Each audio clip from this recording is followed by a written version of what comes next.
What do we want? There are 7 billion people on the planet. We want to grow enough food to feed them.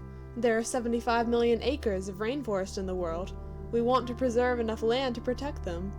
Unfortunately, it's hard for both of these wants to be satisfied. The cheapest way to grow food is to clear-cut forests, and the easiest way to protect forests is to block human intervention. That's why we need organizations like Sustainable Harvest International. Sustainable growing is pretty easy on a small scale.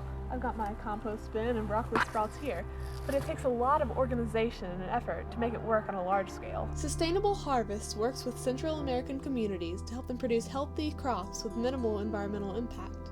Traditionally, farmers have had to use slash-and-burn farming practices because of its low cost, but it destroys rainforest ecosystems, and the land has to be abandoned after one growing season.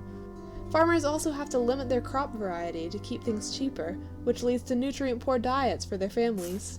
Sustainable Harvest helps families and communities produce a wider range of crops so they can grow more than just basic grains and get the nutrient-rich foods they need.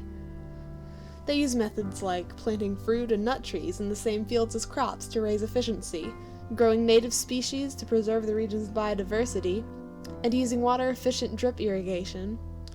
80% of their revenue goes directly towards projects. They spend several years with each community to make sure that the people will stay healthy long after that first phase is completed.